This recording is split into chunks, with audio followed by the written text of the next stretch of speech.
नमस्कारम। मैं SP Singh RPC cracker YouTube channel के माध्यम से आप सभी का अभिनंदन करता हूं। दोस्तों, आज हम शिक्षण विधियों के भाग 3 में बहुत ही महत्वपूर्ण बिंदुओं पर चर्चा करेंगे। इससे पहले शिक्षण विधियों के 2 वीडियो जारी किए जा चुके हैं, आप उन्हें जरूर देखें। और ये video second grade teacher exam में एसएसटी सब्जेक्ट के पॉइंट ऑफ व्यू से बनाए गए हैं और बहुत ही महत्वपूर्ण तथ्यों अवधारणाओं को शामिल किया गया है और आपके लिए ये वीडियो निश्चित रूप से लाभदायक होंगे। व्याख्यान विधि परंपरागत शिक्षण की विधि है जिसके प्रणेता प्लेटो थे। अच्छे प्रश्न पत्र के गुण हैं विश्वसनीयता, वैधता, वस्तुनिष्ठता। अध्यापन कौशल में शामिल हैं प्रस्तावना कौशल, प्रश्न कौशल एवं खोजपूर्ण प्रश्न कौशल, प्रदर्शन कौशल, व्याख्या एवं प्रबलन कौशल, शामपट कौशल। वस्तुनिष्ठ परीक्षा की विशेषताएं हैं, अर्थात वस्तुनिष्ठ परीक्षा विश्वसनीयता एक विशेषता है, प्रश्न का एक ही उत्तर होता है, वस्तुनिष्ठ परीक्षा की वैधता ज्यादा होती है, आंकना आसान होता है और वस्तुनिष्ठ परीक्षा में मूल्यांकन निष्पक्षता से होता है। हर्बर्ट की पंचपदीय प्रणाली के पद हैं। नाम से स्पष्ट है कि 5 पद हैं, जिसमें प्रस्तावना, प्रस्तुतिकरण, सहयोग व तुलना, सामान्यीकरण व नियमीकरण, अभ्यास एवं अनुप्रयोग। शिक्षण के सिद्धांत हैं विषय वस्तु के चयन के आधार का सिद्धांत, प्रेरणा का सिद्धांत, क्रियाशीलता का सिद्धांत, रुचि का सिद्धांत, व्यक्तिकता का सिद्धांत, नियोजन का सिद्धांत, आवृत्ति का सिद्धांत, विभाजन का सिद्धांत, राष्ट्रीयता का सिद्धांत, जीवन से संबंध स्थापित करने का सिद्धांत। ये शिक्षण के सिद्धांत हैं। शिक्षण के उद्देश्य हैं ज्ञानात्मक, भावात्मक, क्रियात्मक। ब्लूम ने उपर्युक्त विभाजन किया था। उत्तम मूल्यांकन की विशेषताएं हैं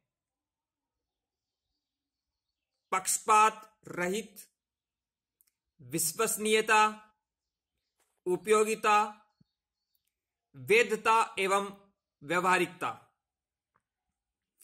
आगम विधि के शिक्षण सूत्र हैं आगम विधि सरल से कठिन की ओर, विशिष्ट से सामान्य की ओर, उदाहरण से नियम की ओर, स्थूल से सूक्ष्म की ओर, विश्लेषण से संश्लेषण की ओर बढ़ती है। आगम विधि को सूत्र की स्थापना के लिए उपयोग में लाया जाता है। आगम विधि के अन्य नाम उदाहरण विधि एवं प्रयोग विधि हैं। इसी के साथ हम चर्चा करते हैं निगमन विधि। निगमन विधि के शिक्षण सूत्र हैं यह कठिन से सरल की ओर, सामान्य से विशिष्ट की ओर, नियम से उदाहरण की ओर, सूक्ष्म से स्थूल की ओर और संश्लेषण से विश्लेषण की ओर। आप देखें, निगमन विधि आगमन विधि की लगभग विपरीत है। निदानात्मक परीक्षण का उद्देश्य है छात्र छात्राओं की भाषागत शिक्षण की कठिनाइयों की जानकारी प्राप्त करना, बालक की कमियों का पता लगाना। मूल्यांकन। मूल्यांकन आवश्यक है शिक्षण कार्यों में सुधार के लिए, छात्रों की उपलब्धि का स्तर जानने के लिए, पाठ्यक्रम में सुधार के लिए, एवं बालकों के सर्वांगीण विकास के लिए। मूल्यांकन निरंतर चलने वाली प्रक्रिया है।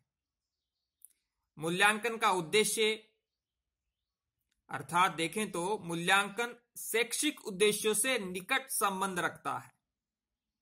मूल्यांकन वांछित व्यवहारगत परिवर्तनों के बारे में जानकारी देता है और मूल्यांकन की प्रकृति गुणात्मक एवं परिणात्मक होती है।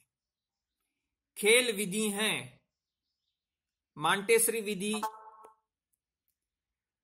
किंडरगार्टन विधि, डॉल्टन विधि, ये सभी खेल विधियां हैं।